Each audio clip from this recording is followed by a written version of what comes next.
안녕하십니까. 교육청 미래교육포럼 하영철입니다. 오늘 시간에는 수능 절대평가에 대해서 좀 더 구체적인 말씀을 드리도록 하겠습니다. 지금 교육부에서는 수능 절대평가 1안 4과목이냐 2안 전 과목이냐 이걸 놓고 하나를 지금 선택하려고 하고 있습니다.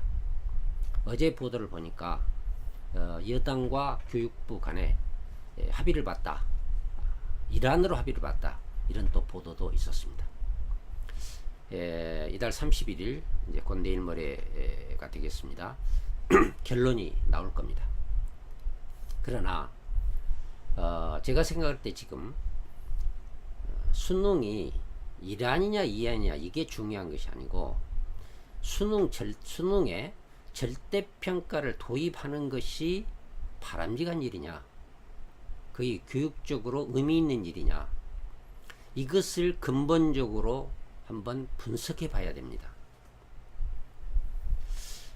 저는 이렇게 생각합니다. 수능에 절대평가를 도입한다는 발상을 누가 냈는지 모르지만은 제 생각과는 조금 다릅니다. 그러면 이 절대평가라는 것이 무엇이냐, 이것부터 우리가 또 짚고 넘어야 됩니다. 절대평가는 발달적 교육관에 의해서 나온 평가 방법입니다. 발달적 교육관이라는 것은 누구든지 어느 학생이든지 그 학생에 맞는 적절한 교수 학습 방법을 제공하면, 쉽게 말하면 그 학생에 맞는 방법으로 잘 가르치면 이것입니다.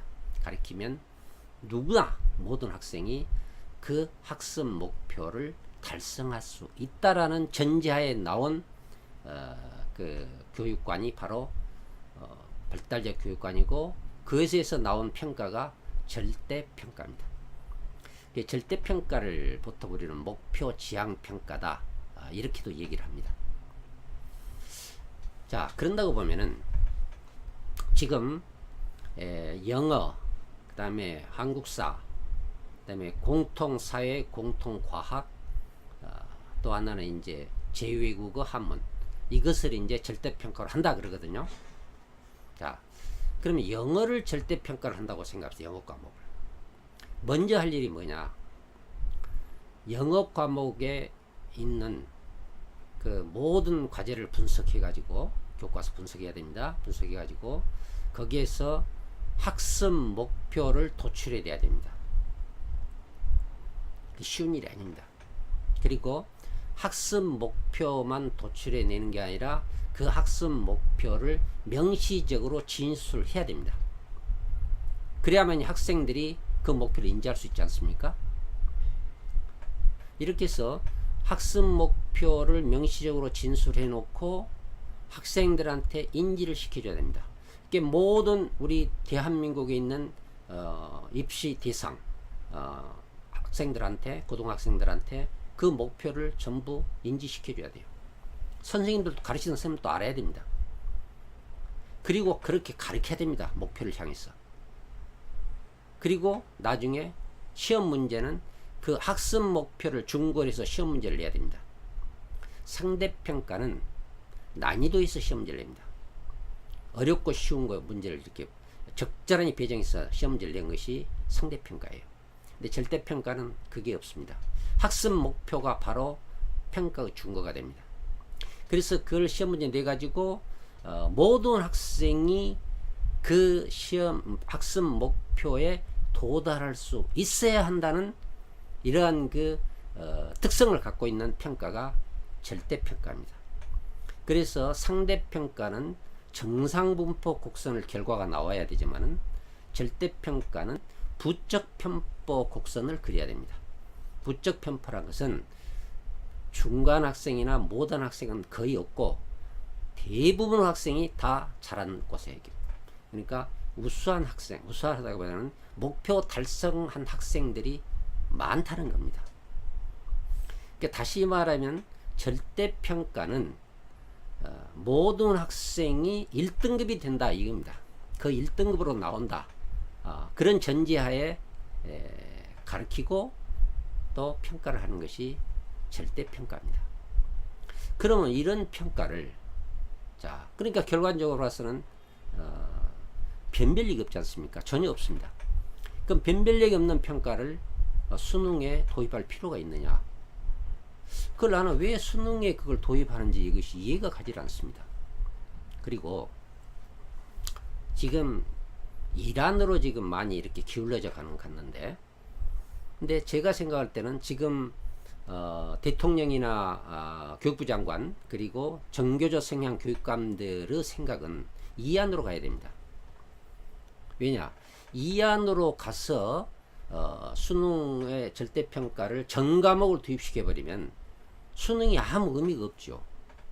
원래 수능은 정시를 위해서 있는 겁니다. 쉽게 말하면 물론 수시에도 최저 학력 기준이라는 것이 있긴 있어요. 그러나 그건 뭐 미미합니다. 근데 정시는 수능의 성적에 의해서 합격과 불합격이 결정되지 않습니까? 그런데 변별력이 없는 과목을 시험을 봐보니까 정시가 어떻겠습니까? 정시가 있을 수 없지요. 정시가 사라집니다. 그럼 정시를 없애라. 그 다음에는 뭐냐? 정시가 없어지면은 수시 일방적인 수시 입시로 우리 입시는 그쪽으로 전환된다. 수시 일원화로 된다. 그러면 또 어떤 결과가 오느냐? 정시에 많은 학생들, 우수한 학생을 합격시킨, 우수대학에 합격시킨 자사고나 외고 같은 특목고 있을 필요 없지 않느냐? 이제 수시 전형이지 않느냐? 그러니까 너희들은 일반계 고등학교로 전환해라. 시키자. 일반계 고등학교로 전환시킵니다. 그래서 평준하자. 그래서 다 같이 똑같은 학습 환경 속에서 잘 먹히고 잘 입히고 그들에게 그들에게 이런 비교와 경쟁 없는 이런 행복한 학교 생활하게 하자. 이것이 바로 그분들이 생각하는 조건평등 사상에서 오는 것입니다. 지금 제가 말씀드린 절대평가한다. 그 다음에 수시로 전환시킨다. 그 다음에 자사고나 외국어고 일반고로 전환시킨다. 평준화시킨다.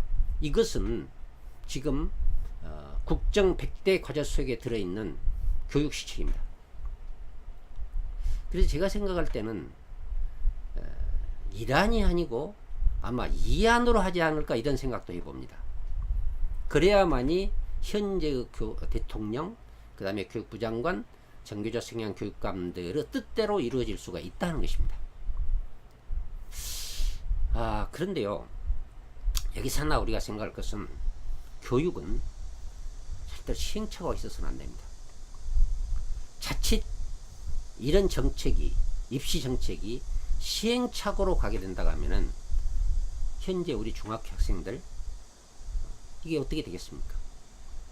그래서 좀 더 깊이 있게 또 생각을 해서 이 입시 정책을 만들어내야 됩니다. 그러지 않으면은 우리 교육이 절대로 발전할 수 없습니다.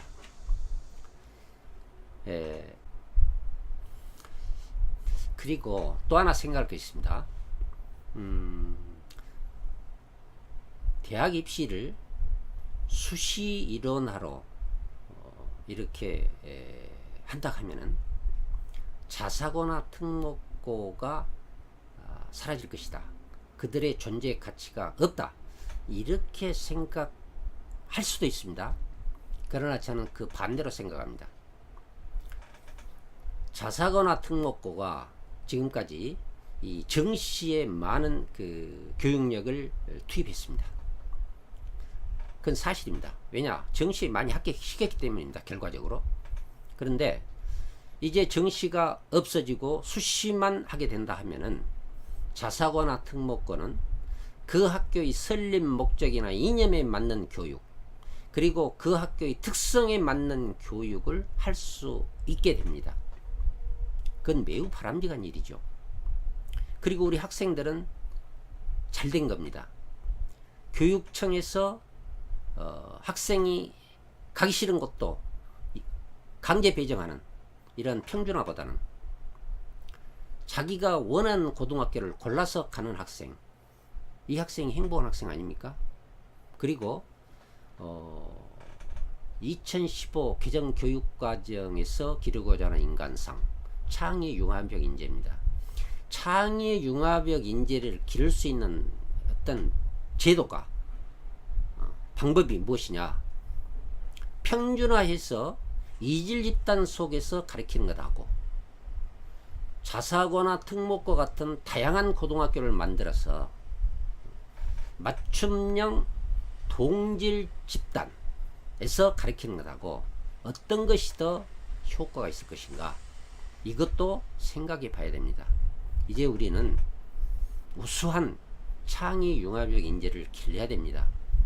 그러지 않으면 우리는 세계 경쟁에서 이길 수 없습니다.